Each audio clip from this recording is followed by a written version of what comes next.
بسم اللہ الرحمن الرحیم. السلام علیکم آل پیٹارینس. پروفیسر اختر علی قریشی.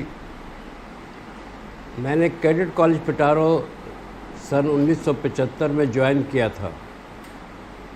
انگلش ڈپارٹمنٹ تھا میرا، اور جب میں نے جوائن کیا تو اس وقت ہمارے پرنسپل مرحوم کیپٹن شکر الدین صاحب تھے.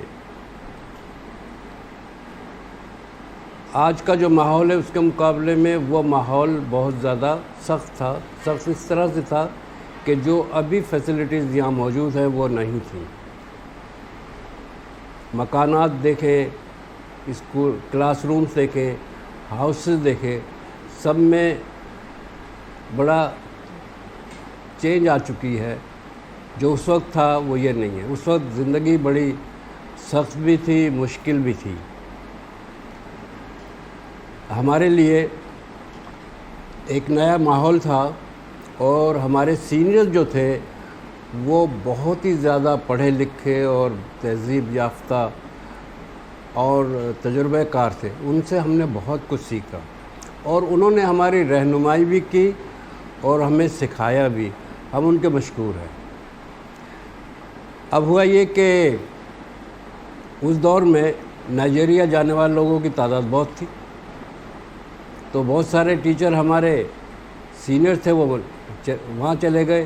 تو ایک ویکیوم سا ہو گیا تھا جس میں ہمیں جگہ ملی، اور ہم نے کام شروع کیا. سیکھے بھی بہت، سب لوگوں سے معلومات بھی بہت حاصل کی. تو اس کے بعد میں 5 سال مجھے ہوئے تو ہمارے پرنسپل تھے کمانڈر اسد اللہ صاحب. انہوں نے مجھے انچارج نیو انٹری 1 کا عہدہ دے دیا. مجھے کہا کہ آپ نیو انٹری سنبھالیں گے. تو یہ ایک عہدہ تھا، یہ ایک ڈیوٹی تھی جو میں نے تقریباً 1983 سے 2000 تک کے، یعنی 17 سال تک میں نیو انٹری کا انچارج رہا. اور اس کے علاوہ میں ہیڈ آف ڈپارٹمنٹ بھی رہا انگلش کا. عفان مقصود صاحب مرحوم کے جانے کے بعد میسنگ آفیسر بھی رہا ہوں، انچارج ڈیبیٹنگ سوسائٹی بھی رہا ہوں، MTO بھی رہا ہوں. یعنی جتنے بھی وہاں کی ڈیوٹیز ہیں میں نے کی ہیں. اور یہ اللہ کا شکر ہے کہ وہاں بہت بڑا اچھا وقت گزرا. صرف میرا نہیں، میری بچوں کا، میری فیملی کا، میرے دوستوں کا بہت ہی اچھا وقت گزرا ہے. اور میں دعا دیتا ہوں کیڈٹ کالج پٹارو کو کہ اس نے ابھی تک مجھے اس حالت میں رکھا ہے کہ میں صحت مند ہوں. حالانکہ مجھے ریٹائر ہوئے بھی 20 سال تقریباً ہو چکے ہیں، لیکن یہ پٹارو کا روٹین تھا جس میں ہم صبح شام اٹھنا بیٹھنا، دور دور جانا آنا، یہ سب شامل تھا.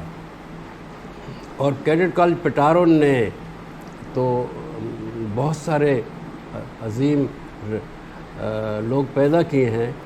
ہر فیلڈ میں آپ دیکھیں گے کہ پٹارو کے لوگ آپ کو ملیں گے. سیاست میں ملیں گے، معیشت میں ملیں گے، بیوروکریسی میں ملیں گے، ہر جگہ ملیں گے. یہ وہ کالج ہے جسے ہم کہہ سکتے ہیں کہ سندھ میں بہت ہی زیادہ اہم کردار ادا کیا ہے، اور ابھی تک وہ کر رہا ہے.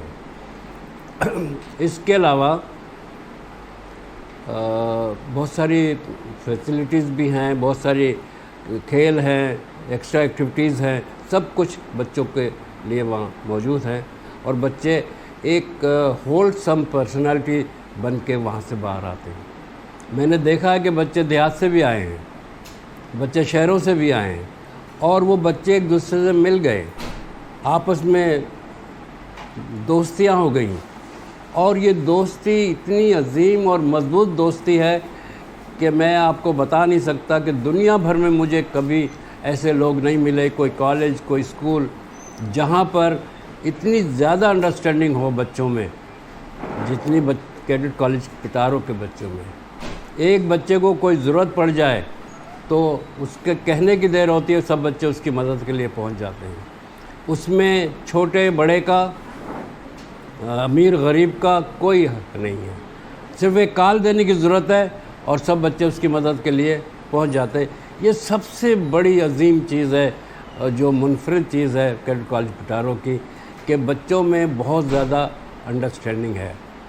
آخر میں صرف یہ کہوں گا کہ اللہ میرے اس عظیم کالج کو دن دگنی اور رات چوگنی ترقی کرے، اور یہ اور بہت سارے مراحل طے کرے، اور ہو سکتا ہے کہ اللہ تعالیٰ اسے ایک یونیورسٹی بنا دے جہاں سے اور بھی تعلیم حاصل کرے، اور لوگ آئندہ کے لیڈرز پیدا ہوں جو پاکستان کو صحیح سمت میں چلا سکے اور اسے ایک عظیم ملک بنا سکے۔ وش یو بیسٹ آف لک۔ اور جو یہ کنونشن آپ کر رہے ہیں لوگ، ان کے لیے بھی میری دعا ہیں، اللہ ان کو کامیاب کرے، کیونکہ میں نے دیکھا ہے کہ ماضی میں جو بھی ہوئے وہ بھی سب کامیاب ہوئے ہیں، اور کامیابی کی ایک وجہ ان میں یہ تھی کہ کوئی نہ کوئی انٹری آ کر بڑی تعداد میں آتی تھی اور اس کا فنکشن کو کامیاب بناتی۔ اب مجھے نہیں معلوم کہ اس سال کون سی انٹری آ رہی ہے جو اس کو کامیاب بنائے گی۔ Wish you best of luck. Cadet college زندہ باد، پاکستان پائندہ باد۔ ٹھیک ہے بھائی، تھوڑا